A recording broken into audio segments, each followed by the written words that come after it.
270 students. That's based on our district enrollment at second interim.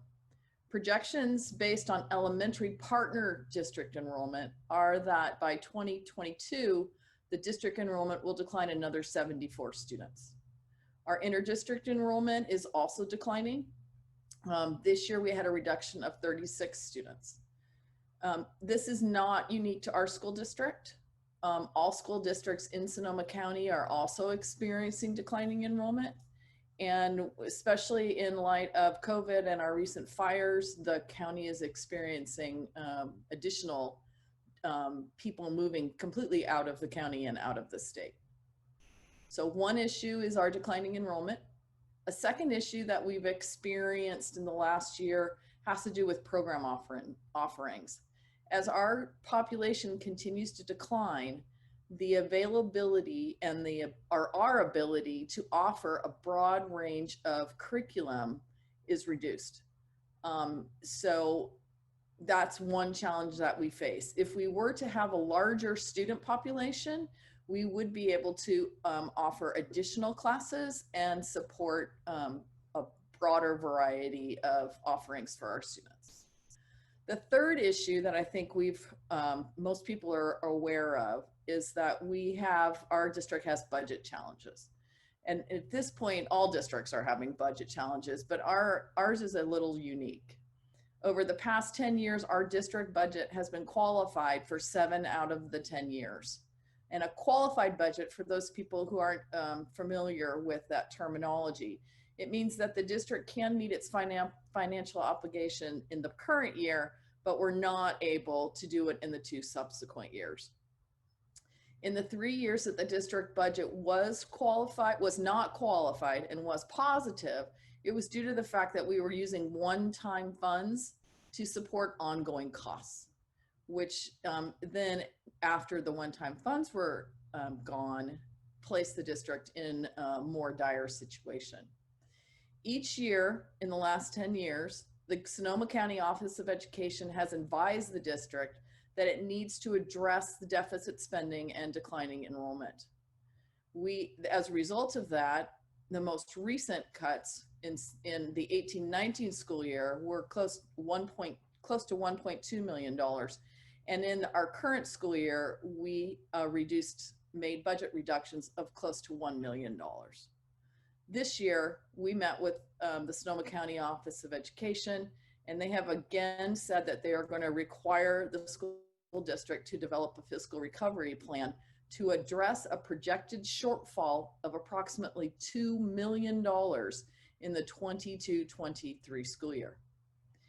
In 17-18, the district formed a budget advisory committee, and the job of that budget advisory committee was to identify big picture items that could help the district address the structural deficit. One of those items that was suggested was to investigate unifying with partner school districts in West Sonoma County. And I think some of you know that we are now pursuing that, and we requested that the Sonoma County Office of Education start that unification study. Another possible solution that was mentioned in the Budget Advisory Committee and what has been discussed in our district for several years is the possibility of consolidating our 2 comprehensive high schools onto one campus. The purpose of this study, this feasibility study, is to begin that conversation in our district. And so that is what we will begin speaking about tonight.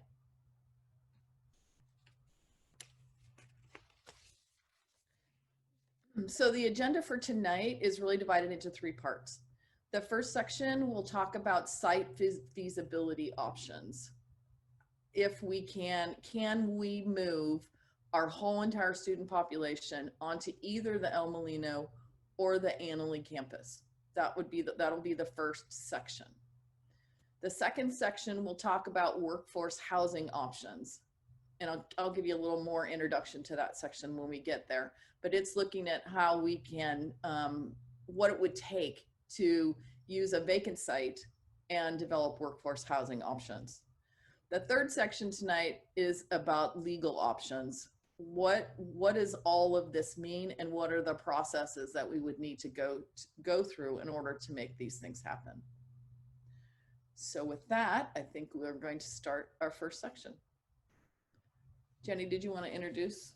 Yeah, I would like to introduce our presenters for this first section, which is Steve Kwok and Sophia Venard with Quattrochi Kwok Architects. They have been working with the district for many years on a multitude of projects. And when we first initially started the discussions about campuses, we engaged with them to help us with a study of what it would look like to put everybody onto one campus.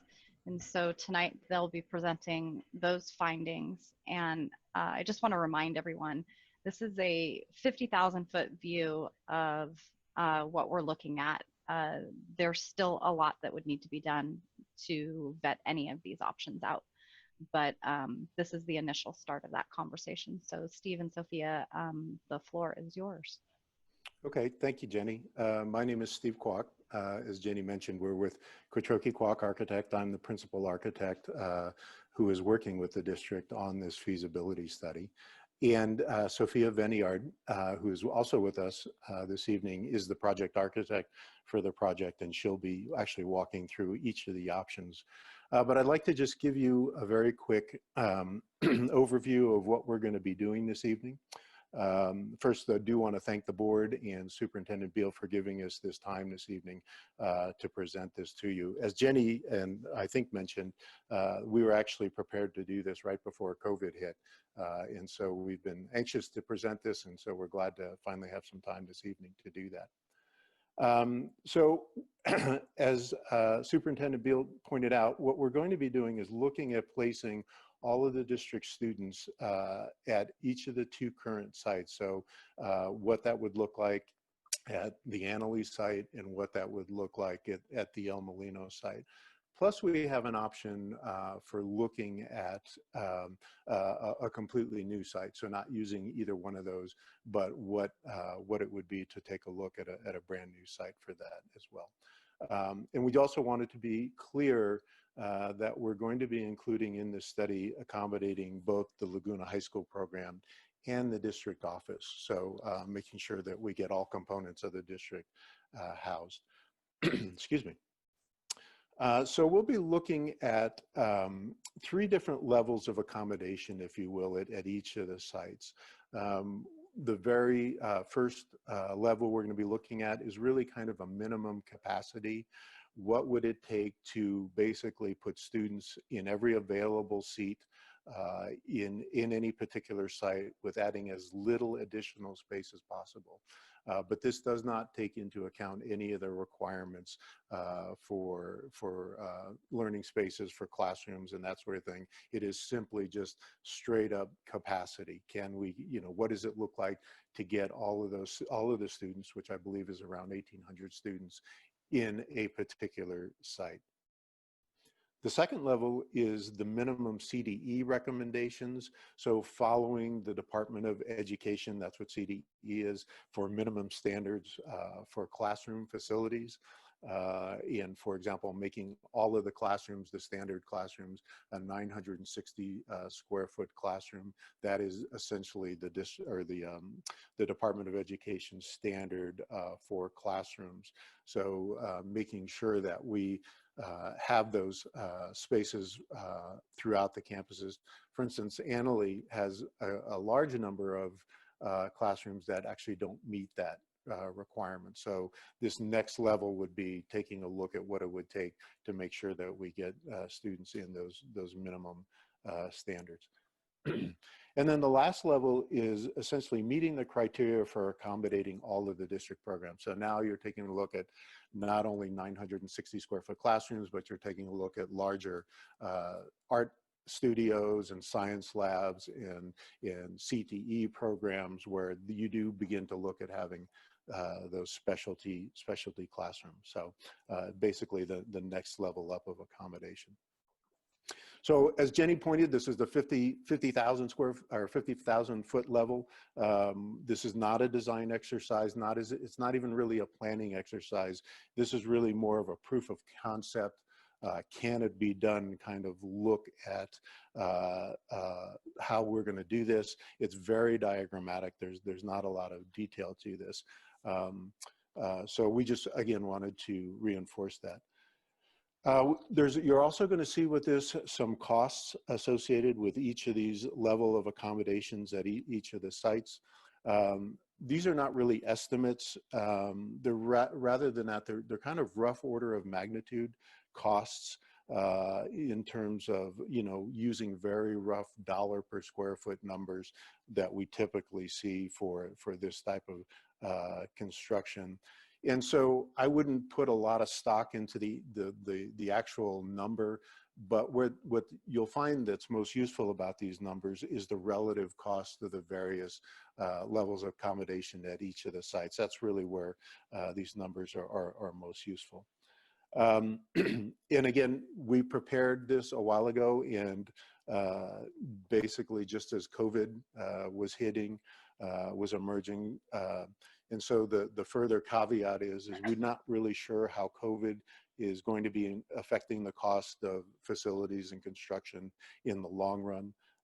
There will certainly, no doubt, be some effects and some impacts on the design of facilities and priorities for facilities and that sort of thing. So that's kind of the background we wanted to give to you before we launched into this. And so with that, I'm going to hand this over to Sophia, and she will walk you through the various options at the sites. So first, we're going to begin with, we're going to start with the Anna Lee High School, Laguna High School, and district office site. And this is the option 1, which is what's the least we can do if all the students are together on one campus or on one site. And Anna Lee currently has 58 classrooms, and this is excluding ones that just need a lot of work, like the auto shop. And it also includes 3 special ed classrooms. And per the CDE recommendation for the number of students, we need 57 classrooms, teaching spaces, and you can count the gym classes as teaching spaces. So it ends up being 55 classroom spaces plus the 3 special ed. And this is not including the Laguna High School. So we can actually, so all the students could be together in the Anna Lee High School with the existing classrooms, though the classrooms would be undersized, but there's enough space for them. So this option, the minimum option for the Anna Lee Laguna and district office site, it just looks at adding 1 portable, because the admin is quite small in Anna Lee. The option 2 is taking in consideration the space for all the classrooms, so that all the classrooms are the size that the size that CDE recommends. If you look at the legend, there's 5 colors. The gray is an existing building that isn't touched at all. The yellow is a light modernization, and the orange is a heavy modernization. In big picture, the heavy modernization moves walls within the building, while the light is more finishes maybe the mechanical system, adding ventilation, but it's just a lot more of a simple, it's a fuzzy line between them. But for this high view, we just divided between both of them. And then the blue is a new building, and the white dashed is something that's been demolished. So in this level 2, the option 2 has exactly the same classroom count as option 1, the 58 classrooms. The difference is that all the classrooms that are too small in the main building of Anna Lee, the main building is modernized, so there's no undersized classrooms. And because of the modernization, and also the admin is too small, so that's demolished. You can see the little, I don't know if you can see the pointer. Can you see my pointer? Sometimes these presentations. Yes, we can. Okay, you can see the pointer. So the admin is demolished, and there's along with the auto shop and in the Northwest, there's a modular classroom building, and there's a new classroom admin building. And again, what is being demolished? What the new building is being put? This is just, can it be done? Can we fit all the classrooms? You know, with further study, this isn't necessarily, this is just, can it be done? That's the question. So there's a new building that is admin, and it has 9 new classrooms because of the classrooms lost, enlarging all the classrooms in the main building. The other thing that happens is it demolishes the 4 portables in Laguna High School that are from 1994, and it replaces it with a classroom building. The other difference between option 1 and option 2, option 1, we're trying to make the cost as little as possible, so everything is portables, while in option 2, it's site built buildings. And again, the costs are approximate costs. They include the construction costs, and the soft costs are permits and surveys and design. So option 3, it's the district criteria. It takes into consideration all the programming needs of the district, all the CTE or dance class or band or any extra any programming needs of the district. And it also makes sure that like the science labs are larger than just the 960 requirement. So it takes all of the programming needs of the schools in consideration. And this, because of the programming needs, there's some loss in efficiency, and it's no longer 58 classrooms. It's 63 classrooms, of which 3 are special ed. Again, the main building is modernized and all the small classrooms. This is the same as option 2, with the admin is demolished.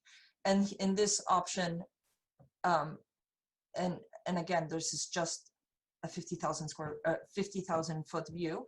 This East Science Building, the small classrooms are removed, and it's made 7 science labs. And all the portables are also removed in this option.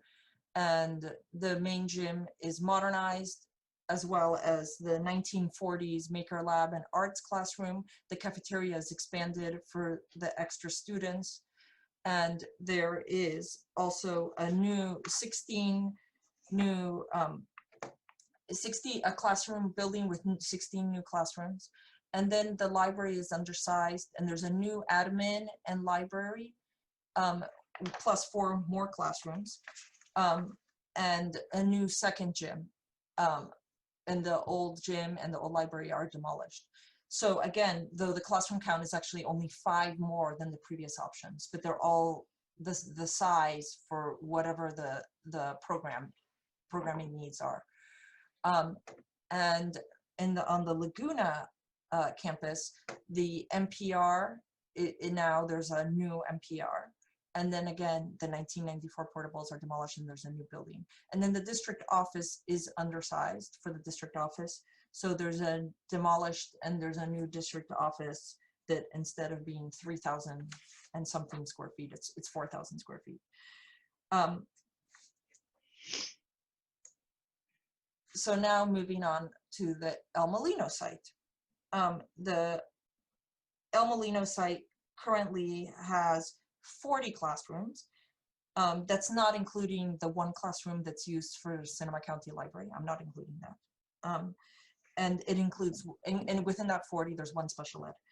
So again, this is the least expensive. How can we fit all the students in all with portables instead of no site-built buildings? And it adds 32 new portables, of which 4 are the district office, 9 are Laguna High School, 18 are classrooms, including 2 special ed and portables, and there's 1 admin portable. And again, this is exactly the same classroom count as the option 1 of Annalee. It's again 58 classrooms, including 55 plus 3 special ed.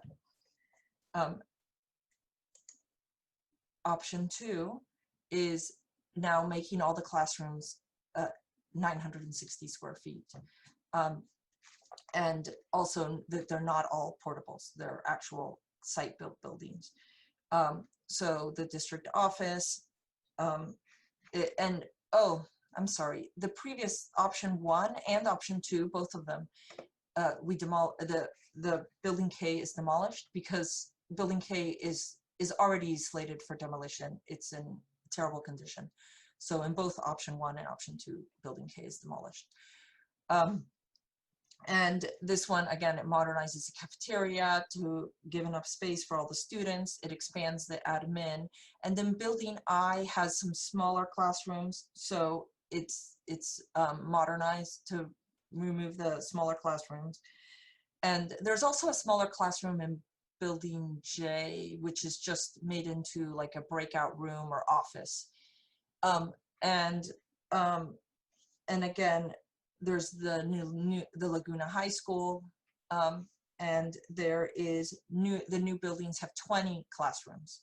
But again, the classroom count's exactly the same as option 1. It's 58 classrooms. And then we move to option 3 for the El Molino site. And this one is the same classroom count as option 3 for the Annalee Laguna district office site. It's 63 classrooms. And again, it takes all the programming needs in consideration, you know, dance, art, makerspace, all the programming needs. And in this version, building H, which is a modular building and it has a portable at the end, is also demolished because again, there was the option 3 was with no portables. And the building K again is demolished. And in this version, the cafeteria is modernized. Building F, that hasn't been modernized since 1984, is modernized. The administration is expanded. The art has some undersized spaces. Again, it's modernized. The gym is modernized. And there is then there's a new building. There's 30 new classroom buildings, as well as the 5 new Laguna High School classrooms. The other thing I have to say with the El Molino options in general is there's the idea that the Laguna High School for maker labs, or they would use the combined high school for those larger CTE spaces, as opposed to in the options with the Annalee and Laguna, since they're separate sites, there is a larger space for the Laguna High School. And then the other thing, there's also a new second gym in this option. And then the last option that we looked at was a new site with a whole new high school. And this doesn't take in consideration the site costs, since that's very complicated about whether, you know, whether sites, what's happening to the other sites. So that's just another question. This just looks at the new high school, again, for the same number of students. And again, it has, and it uses 40 acres, which is a little, approximately the El Molino site. It's the same size as El Molino. El Molino is 39 acres. But for the site work. And then the square footage, the minimum CDE recommendation for this number of students, and this is excluding Laguna High School and the district office, is 155,000 square feet. And Annalee currently is 163,000 around, and El Molino currently is around 134,000 square feet. And this new high school, this option is around 200,000 square feet. It's all very rough. And then it also includes the Laguna, which would be 9,800 square feet. and the new 4,000 square foot district office. And again, this is extremely rough numbers. And here again is the summary of all the costs. And again, I think the most important thing when looking at these numbers is to use them as comparison. Like how, you know, oh, this one is, you know, twice that one. Because there's so many things that aren't, they're very rough, they're square foot numbers. We're not looking at escalation depending when this is constructed or how COVID will affect construction costs. There's just a lot of unknowns. So it's more, I think the numbers are most useful as a comparison between the options.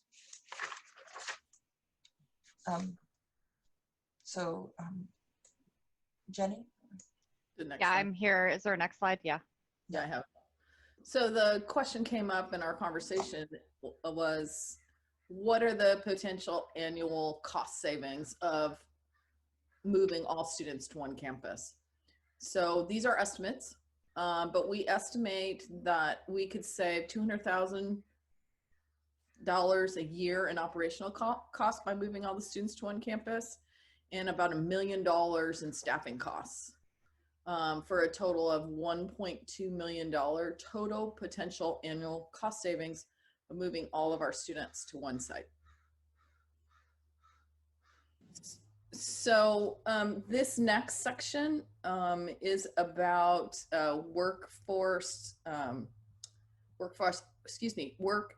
housing.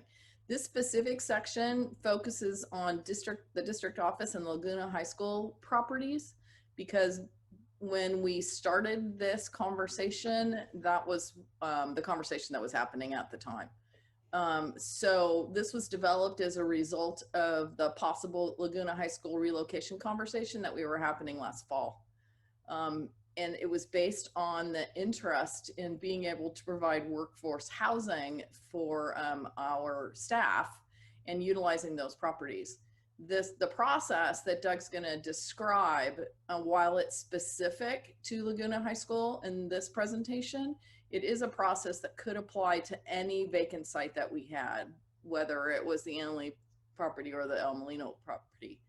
This process could be used in any case for any of the vacant properties that we have. So there you go. Perfect. Thank you, Tony. And I'll introduce Doug Hilberman, who's with Axia Architects. He's one of our pool of architects that we awarded contracts to a little over a year and a half ago when we passed the bond measure. And he happens to have experience in housing development, which is why we asked him to help us with this study. So Doug, the floor is yours. Great, thank you very much, and I appreciate the board and your time tonight and our opportunity to present to you. I'm Doug Hilberman. I'm the president of Axia Architects. We're a 14-person architectural firm in downtown Santa Rosa. And as Jenny said, we have experience in a number of different building types, but we have both educational experience with educational facilities, and we have residential experience in terms of developing sites, multifamily and single family. So this exercise that we went through, it seemed like a good mix of those two elements to consider tonight. We were tasked with the idea of looking at the Laguna site and the district office with each of the scenarios that were presented earlier by QKA. The district office and the Laguna High School site were relocated to one or the other of the campuses. And as such, then the question that we were tasked with looking at was, what were some options to consider then? And to Linda Hopkins' question in terms of real estate values and best use of sites that may become available, how can we best position the district in terms of benefiting from the future uses of those sites? So with that, we'll be specific to the Laguna High School site and district office site. But as Jenny and Tony mentioned, a similar exercise could be done for any one of the sites, depending upon how the board considers consolidation. So with that, some of the first goals and objectives that we were looking at were, what is the maximum build out for residential on this site. What is the best use, and what is the maximum use, and what is the best use for the site? What is the most favorable build out, and also what steps would be required in terms of developing the site? And if it was developed, what level of engagement would the district desire to participate in? To take a look at the site here, the site over on the left here in the aerial basically comprises, you can see over on the right-hand side, there are 4 lots that are comprised by the district site. My cursor, I believe everybody can see, starts with the 2 properties that comprise the district offices, and then the Laguna High School site works its way into the additional 2 properties that are over next to Sunset Avenue and Taft Street. You can see the 2 of them identified on the Google map aerial to the left there, with the 462 Johnson Street identified for the district office, and then up to the left, the Laguna High School site and its ball field, or its blacktop recreational areas occurring out towards Sunset Avenue. The total of the 4 lots comprises approximately 2.96 acres, so just under 3 acres. Most of it is zone CF, which is community facilities. There's another element of this that needs to be taken into account, which is there's about 15 feet worth of grade change from Johnson Street up through to the westerly corner of the site up near Taft Street and Sunset Avenue. That comes into play, particularly as you start thinking about how the site lays out. And also, if you start to move into multifamily housing, then it also comes into play in terms of ADA accessibility through the site. Currently, the district office has an entry point off of Johnson Street, and Laguna has access from the Sunset Avenue Taft Street side. This takes a look at the zoning in the area.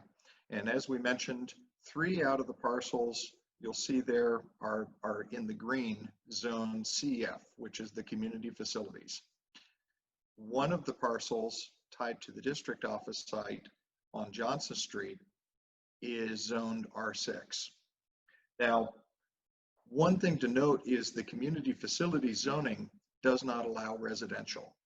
And so if the district were to desire to put residential on this or sell this to a developer to put residential on it, there would need to be a rezoning of 3 of the parcels.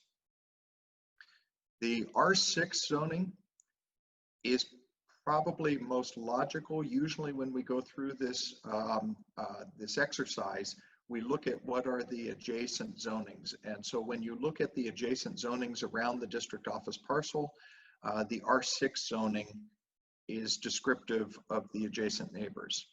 However, I will say the R6 can be more dense housing. The adjacent neighbors aren't necessarily meeting that zoning criteria in terms of the density requirements associated with R6.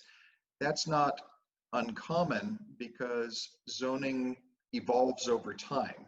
And so the other reason we may want to consider an R5, which is 1 grade down from the R6, is, as we go to the next slide, the R6 zoning has a minimum residential density of 36 units per acre, with a maximum residential density of 51 units per acre. One of the reasons to possibly consider the R5 is it has the same features as the R6, but no minimum density requirement.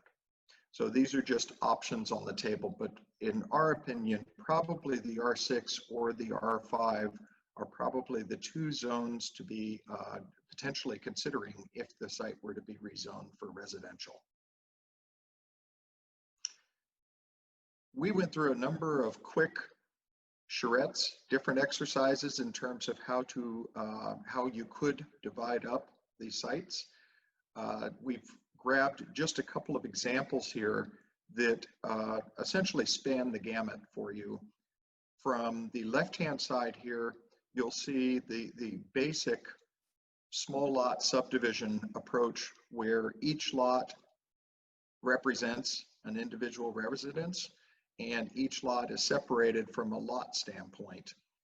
In a small lot subdivision, we were able to come up with approximately 21 single-family detached units.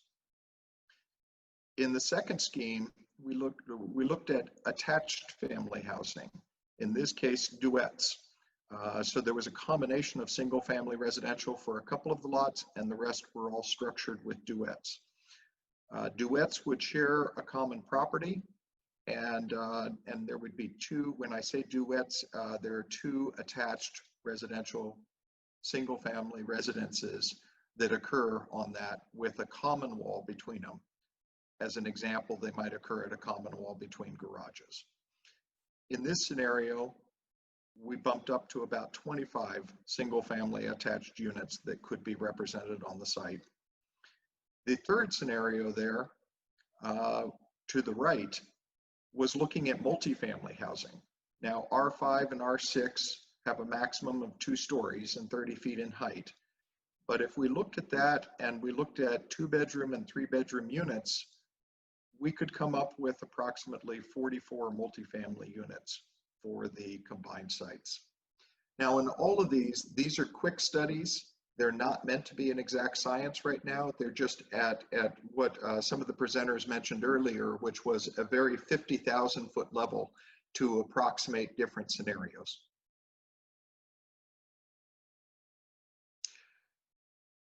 When going through this process, with any planning department, there are 2 essential parts to a city or a county jurisdiction's planning department. One is what's called entitlements, and then the other is site or building permits.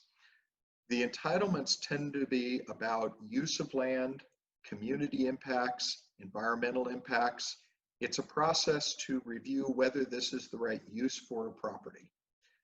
The site permits and building permits are more about constructability and life safety.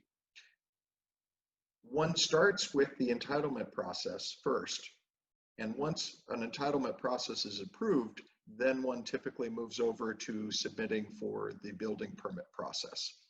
What you're seeing in front of you is a chart I've used in various situations to describe many of the different elements that could occur during the course of an entitlement process. So starting from the left-hand side, starting with selections of sites, feasibility analysis. What we're doing right now is an example of a type of feasibility analysis. Then moving into conceptual designs, submitting into jurisdictions. I won't go through all of these elements, but to say there are a number of different elements: rezoning, general plan amendments, department reviews, environmental studies, boards and commissions that review the project, all that work their way in through to getting to the point where you're through entitlements with an approval and conditions of approval as well, and some approximation at the top in terms of kind of minimum time frames that go along with each of these steps. The reason for showing this is to lend just a basic education to why it takes some development projects anywhere from 1 to 5 years to get through in entitlements, depending upon complexities of projects. So this is just some basic criteria, some of which may be applicable to any process that goes through for this particular site. Then we talk about level of engagement. And I've given here 4 examples, though there are many different types of engagement that the district could participate in. The very basic level would be to sell a site as is. The buyer assumes the risk for development. The buyer has to take it through the entitlement process if there's any rezoning or general plan amendments or design reviews or conditional use permits. But that's all on the buyer's risk and the buyer's expense. Second option would be that the district procures the entitlements and then sells to the developer. As an example, the district might rezone the site to residential, but then sell to the developer after it's been converted to residential. Typically, this may provide a higher potential value for the parcel, but the entitlement costs and the risks associated with that are then borne by the district. A third option is that the district and the developer partner. The sale of the parcel occurs only after the entitlements, and the developer pays for the entitlements. This sometimes is used by residential developers where they won't purchase a property until they can get it through the entitlements and know that they have the entitlements in hand. Then they'll buy the property and take it from there in terms of construction for building permits. Option 4 would be, as an example, the district and the developer partner. And something like this, just as an example, would be that the developer pays for the entitlements and the construction, and then does a long-term lease back to the district for a number of years, based on the idea that they'd lease back the residential units or workforce housing, and after a certain number of years, the district would own the residential development. There are a number of additional different scenarios, but we just wanted to throw up 4 different samples here in terms of the type of agreements or the type of participation that the district might engage in. And I'd like to introduce Phil Henderson with Orbach, Huff, Suarez, and Henderson. That just rolls right off the tongue. And he is our attorney and has been our attorney for about 5.5 years now, since we passed, we've been working together since Measure I and helping us with our Measure A and a lot of our lease-back contracts, as well as all our bond stuff. And we told him what we were doing, and we felt that he would be wonderful at presenting the legalese of this, because it is a complicated legal process. So I'll just let Phil take it from here.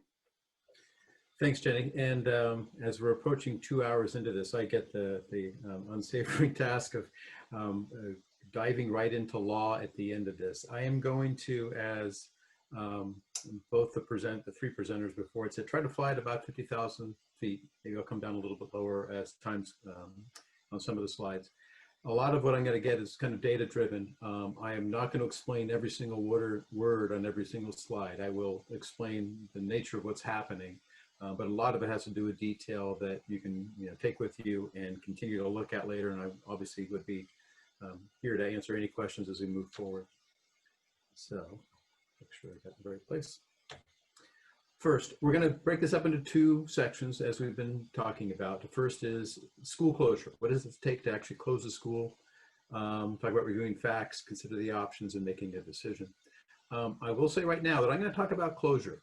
And we've been talking in the last couple hours about consolidation. For example, if we move Laguna High School, let's say, to Elmo or something. A little bit different, because you're not actually closing a site, you're relocating it. But I am going to be talking about closure. So ultimately, if we closed the site and just moved students and everybody went to one site, that would be in essence what we're talking about. And then I'm going to talk about disposition, meaning selling or long-term leasing the property if you ended up closing a site. And we'll talk about these particular items, and this is just the outline here. There was a question earlier about one of the board members on the timing of this. So a little bit can be done in sync. So certainly you wouldn't want to start figuring out how to sell the property or long-term lease it if you haven't closed the site yet. But there'll be a point in time, if you go down this road, where you're working on coming to a decision on whether or not to close perhaps a site, that you could start establishing the first couple steps on what your next process would be, which is the disposition process. And we'll talk about what a 7-11 committee is in just a few more slides, but I wanted to bring it up here. So that would be something that could start, if you will, in tandem as the closure process is winding down, if you will. In essence, and I also have a note there about other steps that happen as far as disposing of the property, where you have to offer it to public entities, or you can put it out to bid. And there's a way to do those in sync, or not quite in sync, but in tandem, crisscrossing one another, if you're trying to save time in that process. But we'll talk about that.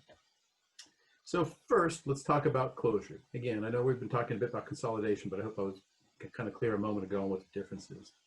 I'm the lawyer here, and the first thing I'm telling you is there is no real law that restricts or requires you to do anything to close the site. And I don't mean to be cavalier about that.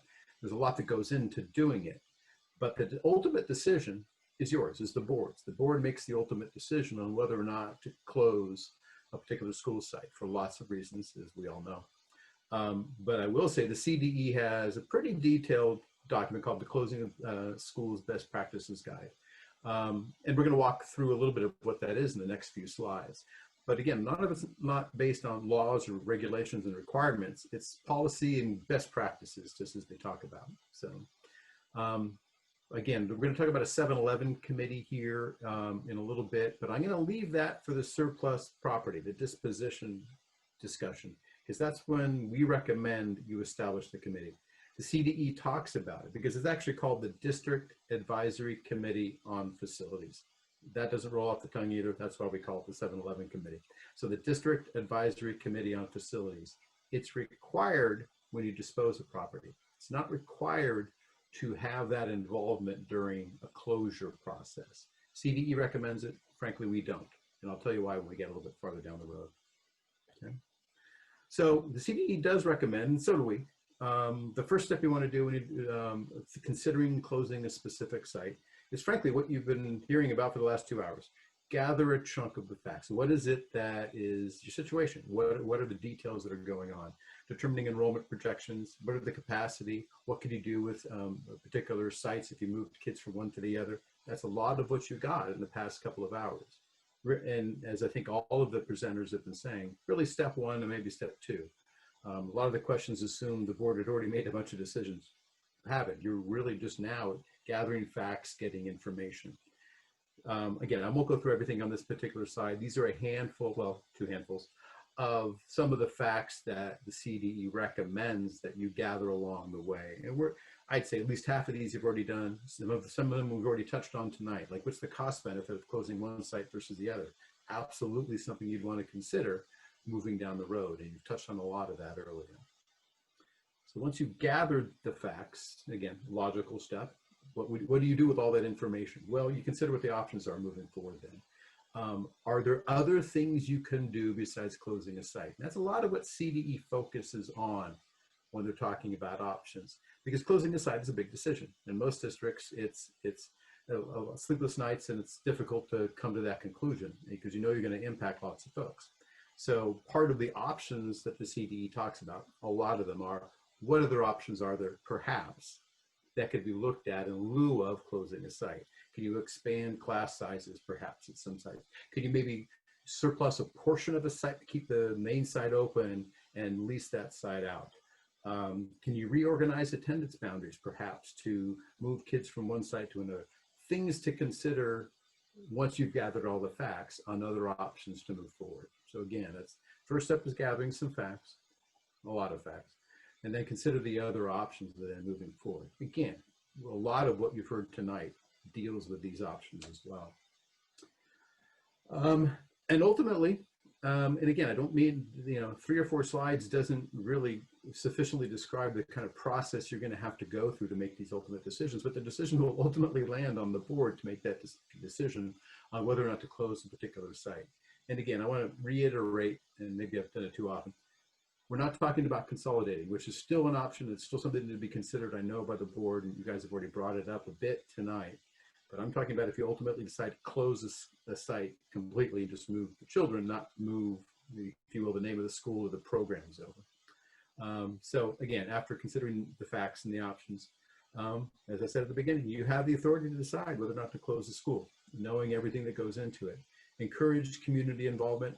You guys are doing it now, and I know you're going to continue to do it. That will, of course, happen. Consider the potential for racial segregation impacts. You have to look at the demographics to know if closing one site and moving all kids to another is going to have a separation that you didn't intend because you didn't know the full demographics until you did the studies. And that's a factor that should be considered. We talked earlier, it seems like an hour and a half ago, maybe it was, about CEQA, the California Environmental Quality Act. And then considering the environmental impacts should be done really at the receiving site. So if you close a site and move hundreds of kids over to a receiving site, it's that receiving site that's going to have the environmental impact because it's going to have more kids, more traffic, likely parking issues, the other things that come up when we analyze CEQA. As far as the closed site, CEQA is very easy. It's actually what we call a notice of exemption. You close the site. The environmental impact of closing it is usually really nothing. If anything, it relieves some impact because there's no traffic, etc. And again, relocating a school or program to a different site is not closing a school. That's the consolidation discussion we've been having. I'm going to shift gears then. So we've gone through the steps of closure. We're now talking about, we've made the decision. Let's say we've made the decision to close the site. As I said in that slide, probably 4 slides ago, the 7-Eleven committee, and this is the slide about it, could come in somewhere near the end of the closure activities that we're having. If we're pretty certain we're going down the road, we could establish our 7-Eleven committee, the District Advisory Committee on Facilities. And what that is statutorily required if you're going to dispose of property. I'll describe disposition in a minute. What makes up that committee, or we call it 7-Eleven because it's 7 to 11 members, that's what the statute says.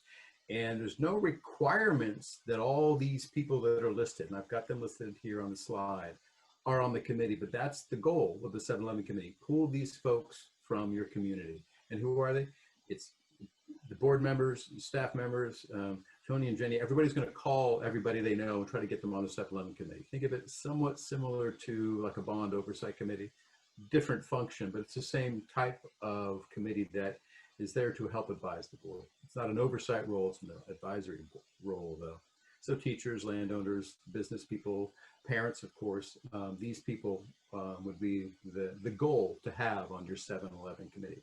Again, statutorily required if we're going to dispose of property. In about 5 or 6 slides, I'll talk about instances that are exceptions to surplus. But if you're going to do a long-term lease or you're going to sell property, this has to be your first step. So what does the 7-Eleven committee do? Excuse me. They advise the board on whether or not there is surplus space. We keep on talking about surplus property. Really, we talk ultimately about space, surplus property that you own. So let me give you a hypothetical. The district owns 5 sites and it occupies all 5 sites, including a district office, et cetera, and 4 schools, let's say, but it only thinks it needs 3. Well, then that 5th site, or school site, would be potentially surplus. And if you're thinking of selling that site or closing it or whatever, you're going to establish the 7-Eleven committee. That committee will advise the board after going through its duties on whether or not that site is surplus. And they look at all kinds of data. They evaluate district-wide issues. Even if it's only 1 site, they have to look district-wide at what the impact would be. So what do? They review projected enrollment. They come up with a priority list. That would probably apply for larger districts. You only have a handful, less than a handful of sites, but it would still be something to consider. They do whole hearings.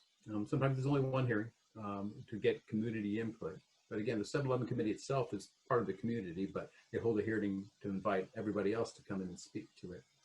And they make a final determination of what their recommendation is going to be and the tolerance of use. Interesting term, tolerance of use. Really what that means is what is going to be the capacity of the sites over 5 or 10 years. We have to project, do we think the district's going to need that site in 7 years, let's say, even though they don't need it now? Well, then it wouldn't necessarily be surplus. So we walk, usually staff helps the 7-Eleven committee work through its process of evaluating the sites and coming to its recommendation. And ultimately what its recommendation might be that the site is not surplus, do not get rid of it. And our recommendation is don't sell it or long-term lease it, or which oftentimes happens is the 7-Eleven committee has done the analysis and says, yes, we think it is surplus. And they write a report to the board. And that report, clicking on here, the board receives that report. Now, the 7-Eleven committee reports, they could be 1 sentence, but I've never seen them as 1 sentence. They usually describe the steps they went to. They oftentimes describe what's the highest and best use. They can recommend what they think is fair market value. They can recommend what they would like the board to then do with the property. All that is advisory. It's their suggestion, their recommendation. The board ultimately receives the board, considers the recommendations, and then the board takes its own action though. Boards can vote differently than a 7-Eleven committee. There's nothing telling a board to follow what the 7-Eleven committee says. The board ultimately, again, it's your responsibility as elected officials to make the ultimate decision. But this step has to be done to pull in that information from the community before potentially long-term leasing or selling a piece of school district property at that point. So again, let's assume we've taken all those steps, and I know I'm going somewhat quickly, but hopefully not too quickly. A couple of things then have to happen. Let's say we decide we want to, again, long-term lease, and I will explain that a little bit more when I talk about other options, or sell the property. So a property has been deemed surplus. What are we going to do with that property? Because it's a piece of public property and you are a California school district, you must first do what we call public offerings. You have to offer it to other public entities. And first the publication goes in the newspaper, runs for 3 weeks. And then as well, you send it's just a one-pager letter. And depending on the public entity, they have 40 or 60 days to respond back. And you say, we have this property available for sale or a long-term lease. I've identified some of them there. It's the city, the county, the UC system, the CSU system, public housing authorities, and a handful of other folks get the letter from you. And they all have those 40 or 60 days to respond back on whether or not they are interested in the property. Now, again, to try to keep this somewhat brief, if it's recreational property, where there's a thing called the Nailer Act, and the public entities like the Park and Rec District, for example, they'll get a letter. They could offer you what is a lower than fair market value price for the property based on what we call the Nailer Act. I didn't include it on here because it really can get nuanced. And that's only if it's recreational property or deemed recreational, and only if the public, like the Park and Rec Department, necessarily want it. We can talk more about that if you'd like to, as we keep going. Let's assume something here. Let's assume that none of the public entities were interested, or that we couldn't come to an agreed upon price. You don't have to sell it to, let's just say the county, for example, for a price that you couldn't agree on. Let's say they offered you $3 million for a site. You don't have to accept it if it's not in the board's determination a fair price, a sufficient price for them. I will say though, if you're going to go out for this next step, which is formally bidding it out to the world, the rest of every private entity that's able to buy it, and you sell it to them for less, you better have a good explanation for it. And that has never really happened in my experience. But as I said in the slide earlier, we coordinate this with the public offerings. So if we're worried about timing and want to get the process moving, we don't always have to wait to the very end of the public offering period, that previous slide, for those 60 days to run before we put it out to bid. We will wait maybe about 40 or some odd days into it, run our first ad for formal bidding. And if for some reason a public entity comes in at the 11th hour on day 59, for example, we'll still receive bids if we want to, and we'll consider what we're doing at the public offerings. There's nothing prohibiting us from, if you will, coordinating those. They don't quite run in tandem at the same moment, but once the public offerings have gone for a while, and we can start the formal bidding process if we want to keep the clock moving. There's a couple steps the board has to take. I won't dive too deeply into it. You need to pass a resolution. You notify the previous owner. Kind of an archaic thing. It isn't like they get a special deal. You just have to let them know you're selling it if you can find out who they are. And then just like we do with construction bids, we put it out for formal bidding. We're not looking for the lowest responsible bidder. We're looking for the highest responsible bidder because we're selling something this time. We're trying to get the highest value from that property. In a few more slides, I'm going to touch a bit on what Doug was talking about in workforce housing. Okay. A couple other points before we get to the fun stuff. We can go to the State Board of Education and ask for a waiver of some of the steps that I just talked about in the last half a dozen slides or so. And we've done that for a handful of clients, and it depends on the situation. We explain it in the waiver form saying, for this and this reason, we want to avoid having to find the surplus steps. We want to avoid doing the public offering, and perhaps we want to avoid formal bidding because we have what we think is the best value with this particular buyer and it's benefiting the public for X, Y, and Z reasons. We can do that. It's not always the best option, and sometimes it takes almost as long as going through the steps anyway. So we can talk about it if it's something the board wants to consider down the road if we're there. Okay. Something I know will come up and I want to talk about, and I apologize for having maybe too much data on the next two slides because there's a lot of words on it, and some of it has come up just in the past month as well. What can we do with the money? So let's say we long-term lease or lease with an option to purchase or resell the property. Lease revenue can be used really in any way the board directs. It's considered like operating costs. If you lease something and you receive benefit from it, you're allowed to use that money, if you will, into your general fund. You can use it in whatever means you want to use it. There's a specific statute that says, okay, if you have a lease, but there's an option to purchase, don't think you got away with anything, because you only can spend those funds in a restricted fund for routine repair of your facilities for up to a 5-year period. And there's the state allocation board, the SAB, which I'll say that SAB a few times for the next slide or so, has the determination of what that's going to be.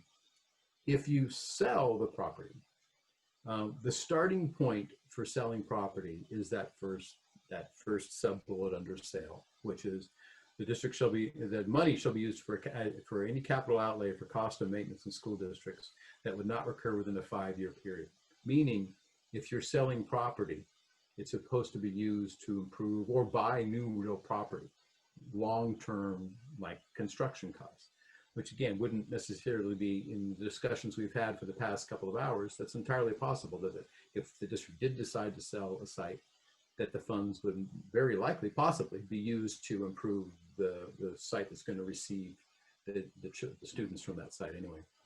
There is an option for a one-time use of sale proceeds. And they must come, in the district, you must comply with certain provisions. The most recent version was SB 820, signed just last month by Governor Newsom, and there are some regs already interpreting it. This particular item, sale of proceeds and using it for one-time general fund use, has been around for, it's been around for a while, and about 12 years ago, when the market had some issues, a handful of districts wanted to use the sale of real property to help to pay for long-term benefit obligations, pensions, healthcare benefits for former employees, etc. So there was some work on that statute. It ultimately sunset, but now we have this relatively new one. Again, it's only 3 weeks old, frankly, at this point. And if we decided we want to sell a piece of property and then use those funds for a one-time general fund use, these are the steps we'd have to take. I'm trying to do a little bit of reciting here, but I'll go through it. It's applicable if the original purchase was made using non-state funds. And if you've had the site for 60 years, it may be hard to determine that, but we would make that argument if somebody were to question us at the state.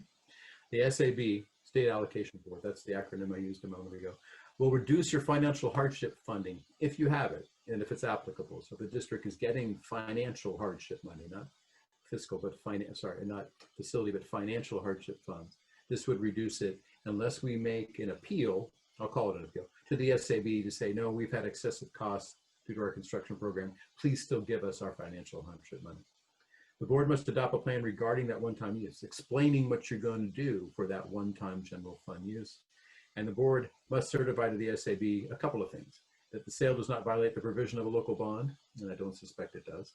The property is not suitable to meet projected school construction needs for the next 10 years. That's tied to what the 7-Eleven committee would have determined.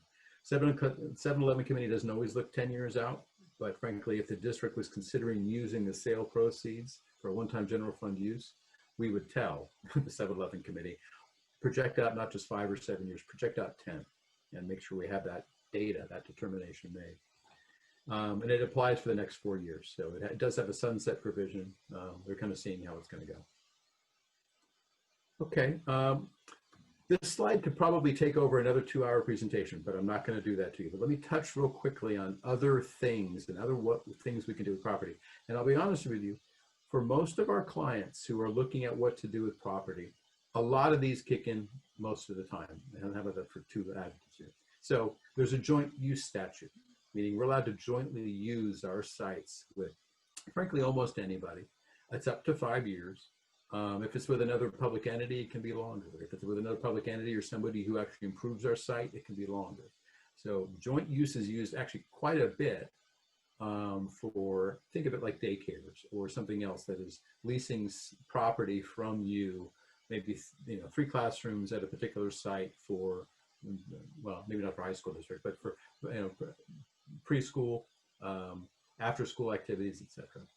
There's another statute called joint occupancy, a little bit more dense. It can be up to 99 years. We will sometime use this for workforce housing or something like that, but not a lot. We've had other ways to use workforce housing. I'll get to that in a minute. Community fields, sometimes we'll do it this way. It used to have a requirement that you go to the State Board of Education to have them sign off on that. That was removed this year. So we no longer have to go to the state to approve a joint occupancy. There's still more bells and whistles than joint use, but it can last longer. So sometimes we look at it because it can go up to 99 years. We oftentimes have districts who, if there's property in their district that they could use, and they own a site that perhaps a developer wants, is there an exchange of property that can happen? Exchanges are procedurally relatively easy. We don't have to find anything surplus because we're not really surplus and we're getting property for property. The values don't have to be equal. There's usually money that comes in because you're never going to find two pieces of property that cost exactly the same. And if somebody's got property you want, you've got property they want, it's a relatively easy transaction. What's not easy is finding the perfect piece of property you want for somebody with somebody who has that wants the property you own. So that's the difficulty in trying to find that one. Quickly, there is something called a fee producing facility. We oftentimes will use that for like warehousing, et cetera. We're similar to joint occupancy, where it's usually up to 35 years for fee producing, the whole government code provision. But again, if there's an entity that wants to generate like a CNG station, we've done it for a few times for a CNG station. We've done it for warehousing units where somebody else wanted to use like 6 acres we had, open up a whole public storage and warehousing, and we had a portion of it. That's a good use of the fee producing because somebody else is taking over the management and the construction of the thing. We get a portion of it and we get a portion of the rents that come on the rest of it. Workforce housing is, again, another option. I didn't put on the slide because I knew Doug was handling it, but I'll just touch on it, but he touched on 99% of it. As far as ways to do it, there's already at least 2 statutes. One is the Teacher Housing Act, and there's another one that doesn't have a cute name. But are provisions that allow us to use our property a lot more freely. We don't have to go through the surplus property determination. If we're ultimately engaging in a partnership, or if we're developing a piece of property for workforce housing for teachers and all staff for a district. So that would be another one here. And I guess the last final point, I mean, you can always keep property vacant. You still have to you've already talked a bit about this, you still have to maintain it. If you don't use the site, there's a small fee that you pay to the state each year for the non-use fee. But other than that, that is still an option. I know some of the math that you folks have done up to this point took into consideration some of the work you'd still have to do at a site, even if nobody was there and you'd already closed it.